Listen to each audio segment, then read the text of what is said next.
আমি আমার বাবাকে একটু পছন্দ করি না, আমি ওনাকে খুব ঘৃণা করি। কি কারণে? খুব পরিমাণে ঘৃণা করি। তো আমার বাবা কিন্তু আমার কাছেই থাকতো, এই মোহাম্মদপুর থাকতো।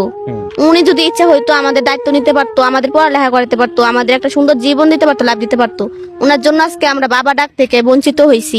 তো ওনাকে ঘৃণা করবো না, কাকে ঘৃণা করবো? আমার আম্মু এত কষ্ট করে ফুল বিক্রি করে আমার ঘরে এত বড় করছে, ওনাদের মতো বাবা যাতে কারো ঘরে না হয়। আমাদের অনেক খারাপ লাগে, একটা ঈদ আসলে কেউ আমার বাবা থাকলে তো বাবা কিনে দিত, মার্কেট করে দিত না, আমার আম্মু কষ্ট করে মার্কেট করে দেয়। খুবই পরিমাণে ঘৃণা লাগে, ওনার উপরে আমার অনেক পরিমাণে রাগ। আল্লাহ যাতে ওনারে কোনো সময় মাফ না করে, ওই দুনিয়াতেও না এই দুনিয়াতেও না, উনি যাতে কোনো কিছু করে না খাইতে পারে। বাবার কি হইছে? আর একটা বিয়ে করছে।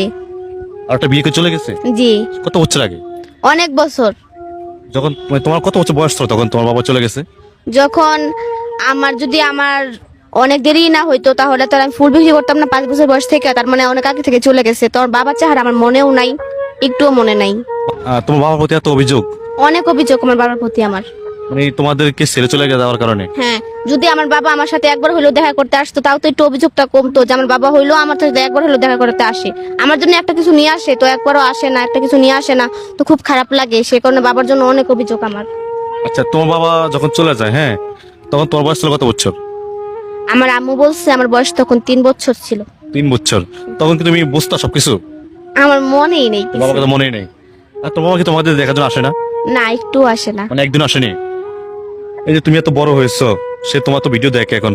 আমার তো মনে হয় দেখে। ওনার বাড়ি ফরিদপুর। ফরিদপুর বাড়ি? ফরিদপুর। আমার দাদি এসে একজন হাই স্কুলের মাস্টার নিছিল, হ্যাঁ। তো ওনার ছেলে, উনি এতজনকে শিক্ষা দিছে, ওনার ছেলেকে একটু শিক্ষা দিতে পারলো না? কষ্ট হয় তোমাদের এইভাবে চলতে?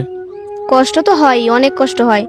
যদি বাবারে পাইতাম তাহলে জিজ্ঞেস করতাম, ওনার উপরে অভিযোগটা সরতে পারতো যদি উনি আমাদের সাথে দেখা করতে আসতো। মানে যে তোমার মনে করো যে তোমাদেরকে রেখে চলে গেছে, তোমার মা এখন কষ্ট হচ্ছে তোমাদেরকে নিয়ে, তোমার বাবা থাকলে তো তোমার ফুল বিস্তা খাইতে খাওয়া লাগতো না? না, ফুল বিক্রি করা লাগতো? একদমই না। লাগতো না, ঠিক না? না, পড়ালেখা করতে পারছো?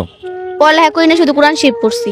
কোরআন শরীফ পারো? জি, আল্লাহর রহমতে পারি। বৃষ্টি কিন্তু কোরআন শরীফ জানে, আলহামদুলিল্লাহ, কিন্তু ভালো একটা কথা, তুমি কোরআন শরীফ পড়ছো না? জি, আমি কোরআন শরীফ একটা পড়ছি। মেয়ে মানুষের কোরআন শরীফ পড়া মানে দরকার ইমার্জেন্সিটা। যাক, বাংলা পড়তে পারো নি না? না না বাংলা একটু পড়তে পারো নি? না বাংলা এমনি জানো না? না, শুধু আমার নাম দোস্ত লিখতে পারি। নাম পাইলে? হুম। আচ্ছা, তো তোমার বাবার প্রতি এই যে অভিযোগগুলা, আসলে তোমার মা কোনো অভিযোগ করে তো বাবাকে নিয়ে? আমার আম্মু তো আর আমাদের সামনে অভিযোগ করে না, আমার আম্মু তো মনে মনে কষ্ট রাখে। যদি আমার আম্মু ভাবে আর কত সন্তানদের কষ্ট দিব, বাবা থেকে বঞ্চিত হয়েছে, এখন যদি আমি আরো বাবার নামে এগুলা কথা বলি আরো বেশি কষ্ট পাইবো।